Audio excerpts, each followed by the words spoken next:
पहला हम लोग पढ़ेंगे, अगर कोई प्रत्यावर्ती धारा है, किसी भी परिपथ में प्रवाहित हो रहा है प्रत्यावर्ती धारा, तो उस धारा का औसत मान कितना है, उस बात को हम लोग पढ़ेंगे। देखिए औसत मान क्या होता है, माध्य मान क्या होता है, इसको कैसे डिफाइन करते हैं सर, औसत मान क्यों निकालते हैं और वर्ग माध्य मूल मान क्यों निकालते हैं, इसका सही मतलब क्या है, इन सबको समझने से एक बात आपका क्लियर होगा। देखिएगा प्रत्यावर्ती धारा का अभी अभी हमने एक ग्राफ बनाया था इस तरह से, ऐसे बनाया, ठीक है। कोई हमारे पास ऐसे परिपथ है जिसमें प्रत्यावर्ती धारा प्रवाहित है, मान लेते हैं हमारे पास रजिस्टेंस है, क्योंकि इससे हम लोग पढ़ के खूब समझ चुके हैं रजिस्टेंस के बारे में। यह प्रतिवर्ती धारा को डिनोट करने का एक तरीका है ना। अब इसमें कोई धारा प्रवाहित हो रहा है और एक हमारे पास डीसी सर्किट है, एक डीसी सर्किट है, एक एसी सर्किट है। तो इसमें 10 एम्पियर अगर प्रवाहित हो रहा है और इसमें I इज इक्वल टू प्रवाहित हो रहा है I नॉट साइन ओमेगा, तो इसमें तो पक्का है कि 10 एम्पियर हमेशा प्रवाहित होता रह जाएगा। अगर मैंने इसको बैटरी से कनेक्ट कर दिया तो इसमें तो पक्का है कि हमेशा कितना प्रवाहित होगा, 10 एम्पियर धारा प्रवाहित होगा। 10 एम्पियर धारा प्रवाहित होगा तो उसके रिस्पेक्ट में हम लोग I इक्वल टू पढ़ेगा ना Q अपन T, तो कितना आवेश प्रवाहित हुआ कितने समय में, तो Q बराबर हमको पता चल जाएगा I इंटू T के बराबर। कितना आवेश का प्रवाह हुआ उस सर्किट में वो पता चल जाएगा। लेकिन अगर मैं इसकी बात करूं I equal to I not sine omega t का, तो यह बताता है औसत मान क्यों निकालते हैं। देखो इसमें क्या है, किसी समय धारा का मान मैक्सिमम होगा, किसी समय एकदम माइनस में हो जाएगा। मतलब इतना पक्का है कि कभी धारा ऊपर बहेगा तो कभी धारा नीचे बहेगा। धारा का मान माइनस होने का मतलब क्या है कि धारा का डायरेक्शन क्या हो जाएगा, बदल जाएगा। लेकिन एकदम कंफर्म नहीं है, मान लेते हैं इसमें मैक्सिमम धारा 10 एम्पियर प्रवाहित होगी, तो ऐसा नहीं कि इस सर्किट में हमेशा 10 एम्पियर प्रवाहित होगा। अगर 10 एम्पियर लगातार प्रवाहित होता तो डायरेक्ट करंट हो जाता। तो हमने बताया था कभी जैसे मान लेते हैं इसका जो शिखर मान है वो कितना है, 10 एम्पियर, तो कभी एक ऐसा टाइम होगा जिसमें 0 एम्पियर धारा प्रवाहित हो रही है, किसी समय 1 एम्पियर, कभी 4 एम्पियर, कभी 5 एम्पियर, कभी 8 एम्पियर, कभी 9 एम्पियर, कभी 10 एम्पियर। फिर जैसे 10 एम्पियर होगा तो कभी 8 एम्पियर, कभी 7 एम्पियर, कभी 5 एम्पियर, कभी 4 एम्पियर, फिर कभी 0, फिर उसके बाद कभी -2 एम्पियर, कभी -3 एम्पियर। मतलब कभी ऊपर की तरफ डायरेक्शन में 1 2 3 4 5 6 7 8 9 10 9 10 8 9 8 7 5 4 3 2 2 0 है ना, पहले 10 तक जाएगा है ना। किसी समय 1 एम्पियर भी धारा प्रवाहित हो रही होगी, किसी समय 2 एम्पियर भी धारा प्रवाहित हो रही है, लेकिन इसमें क्या है, हमेशा 10 एम्पियर धारा प्रवाहित हो रही है। तो औसत मान ये बताता है कि औसत धारा ये बताती है कि उस समय में कितना आवेश प्रवाहित हुआ। औसत मान धारा का ये बताता है कि उसमें उस समय में कितने आवेश गए। औसत मान क्या बताता है कि उस समय अंतराल में कितने आवेश गए। अब देखो धारा 2 डायरेक्शन में बह रहा है, एक डायरेक्शन पॉजिटिव डायरेक्शन है और एक डायरेक्शन क्या है, नेगेटिव डायरेक्शन। तो जितना आवेश इस डायरेक्शन में गया इतने टाइम पर उतना आवेश इस डायरेक्शन में वापस आएगा। समझ आया। तो हम लोग जो औसत मान निकालते हैं धारा का वो कितने समय में निकालते हैं, ये मान लेते हैं। ये पूरा एक चक्कर पूरा कितने समय में पूरा कर लेता है, T समय, इसको हम लोग आवर्तकाल कहते हैं। अब यह आधा समय कितने समय में पूरा करेगा, T/2 समय में। तो हम लोग ये निकालेंगे T/2 समय में धारा का कुल औसत मान कितना था। औसत निकालने के लिए कक्षा 10 में खूब बढ़िया से मैथ में पढ़े हो। जैसे क्या है, कोई संख्या दिया है, 1 है, 2 है, 3 है, 4 है एंड सो ऑन 10 तक है ना। इन सब का योग बटे क्या 10, तो औसत निकाल लिया जाता था। अब यहां पर भी वैसे कि पहले क्या है, 0 था, 0 से मैक्सिमम कितना हुआ, I नॉट हुआ, फिर उसके बाद क्या हो गया, 0 हो गया। तो कैसे पूरा धारा का औसत मान निकालेंगे, तो जिसको हम लोग कह देते हैं I बार। औसत को कैसे दिखाते हैं, I बार। जैसे आप लोग x बार पढ़े थे बस बार ना, तो ऐसे i बार बराबर क्या हो जाएगा, कितना, कुल का योग, कुल का योग कहां से कहां तक, 0 से t/2 तक, कुल का योग। किसका योग करना है, आवेशों का, i dt, कुल कितना धारा गया, अपान कितना हो गया, कितने समय में, t/2, इतने समय में कितना धारा गया और कितना समय लिया, t/2। कुल मिला के अब इसका डेरिवेशन समझेंगे कैसे होता है। हमने बताया ना कि औसत मान क्या होता है कि उस समय में, अर्ध समय में कितना धारा गया है, उन सभी धाराओं का योगफल बटे लगा समय। क्या आएगा, ध्यान से देखिएगा।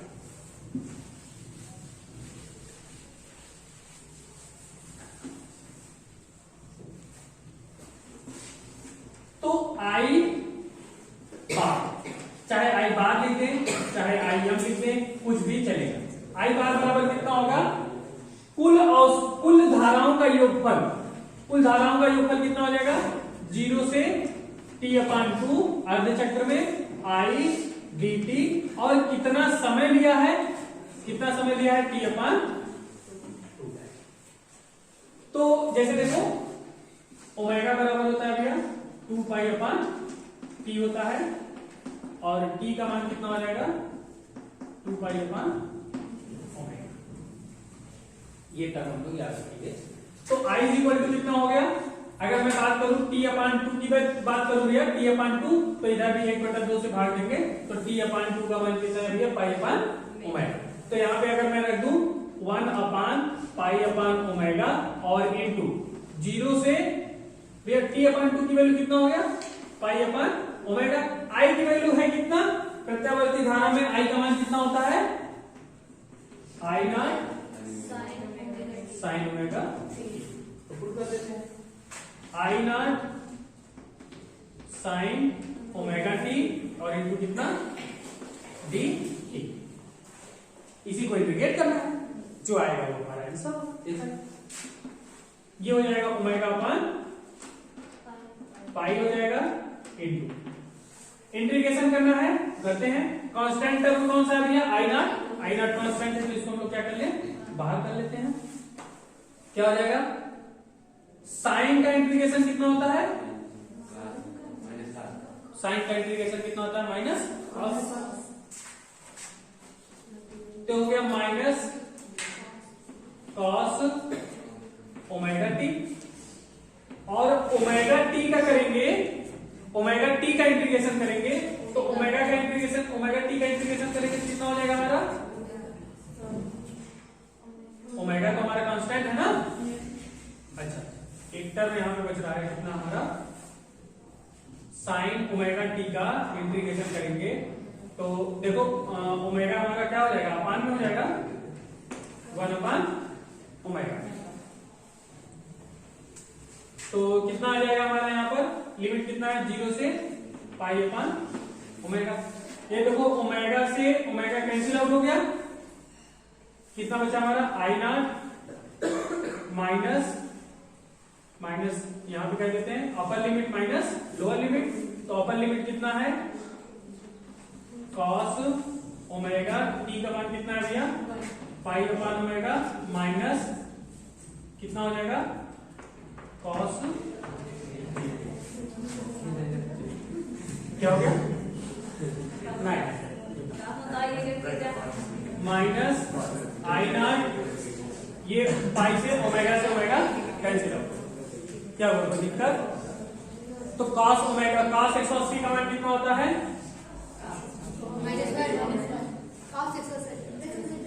cos 180 का मान कितना होता है,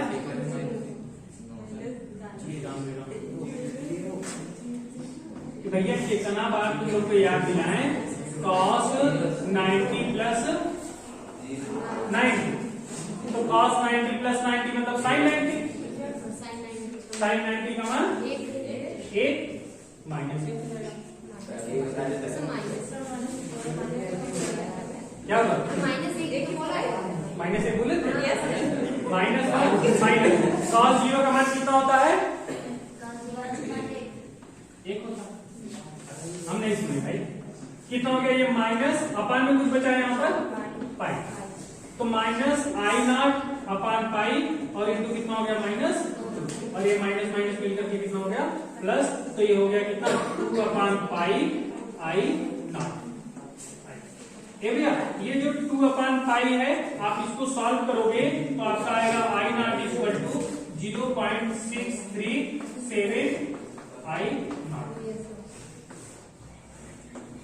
तो जैसे अगर हम लोग आई बार की वैल्यू जो आएगी हमारा वो ये आएगा कि आई नॉट का, ध्यान से सुनना भाई, अगर मैं किसी भी परिपथ में आई एम्पियर का धारा प्रवाहित कर रहा हूं, आई एम्पियर कहने का मतलब आई नॉट मैक्सिमम धारा में उसमें प्रवाहित कर रहा हूं, तो वह दिष्ट धारा का, वह उसमें दिष्ट, उसका कितना परसेंट उसमें दिष्ट धारा के अनुपात के बराबर होगा, लगभग 63.7%। अगर मैं इसको परसेंट में नहीं निकालूंगा तो 100 से गुणा करना पड़ेगा, तो कितना हो जाएगा 63.7%। आई नॉट का 63.7% धारा क्या होगा उसमें प्रवाहित होगा। अगर मैं कह दूं आपको सिंपली एक बात बता करके, तो ये है कि अगर हम इसमें 100 एम्पियर की धारा प्रवाहित कर रहे हैं तो वह धारा दिष्ट धारा के 63.7 एम्पियर के बराबर। इसे समझे भाई, नहीं समझ पा रहे हो? अगर मैं इस सर्किट में कितनी धारा प्रवाहित कर रहा हूं 100 एम्पियर, तो वह धारा दिष्ट धारा के डीसी करंट के 63.7 एम्पियर के बराबर। समझ में आया? अगर मैं, हमारे पास दो सर्किट है, एक डीसी करंट की सर्किट है और एक एसी करंट की सर्किट है। पहली चीज, इसमें जितना करंट प्रवाहित होगा तो प्रवाहित होता रहेगा कंटिन्यू। इसमें क्या है कि वेरी करेगा, कभी कम कभी ज्यादा, कभी ज्यादा फिर उससे कम कम कम, है ना। तो इसमें जितना आवेश प्रवाहित होगा 100 एम्पियर में, उसमें उतने आवेश प्रवाहित होगा 63.7। तो औसत धारा ये भैया आप लोग ये जो लास्ट में आई नॉट बराबर लिखे हो ना, आई नॉट बराबर लिखे हो ना, उसी में आप लोग एक टर्म कह देना, क्योंकि आई बराबर क्या होता है हमारा, आई बराबर क्या होता है V अपान R। तो अगर मैं E की वैल्यू देखूं, E का माध्य मान देखूं, E बार बराबर कितना हो जाएगा, E बार बराबर कितना हो जाएगा हमारा यहाँ पर, वो हो जाएगा कितना E नॉट का 0.637, है ना। तो आप लोग इसको ऐड कर लेना, क्या चीज कि E नॉट बराबर E माध्य बराबर क्या होगा, E नॉट 0.637। नॉर्मली आपसे क्वेश्चन यही पूछता है कि अगर किसी भी प्रत्यावर्ती धारा में उस धारा का शिखर मान 100 एम्पियर है तो औसत मूल मान कितना होगा, औसत मान कितना होगा। क्या पूछ लेगा कि इस परिपथ में प्रवाहित धारा का मैक्सिमम मान, जो मैक्सिमम मान है वो हमको दे दिया गया 100 एम्पियर है, ठीक है। तो पूछ लेगा कि उस परिपथ में प्रवाहित धारा का क्या है औसत मान कितना होगा, तो आई बार कितना पूछ लेगा। आपको यही फार्मूला याद रखना है कि आई बार बराबर होता है 0.637 गुणे कितना आई नॉट। मैक्सिमम वैल्यू आपको दे देगा, आई बार का मान पूछ लेगा। आप उठा करके पूरा क्वेश्चन देख डालो सर, ऐसा क्वेश्चन आपको मैक्सिमम टाइम मिलेगा, है ना। खाली टर्म आपको याद रख लेना भैया 0.637, ठीक है।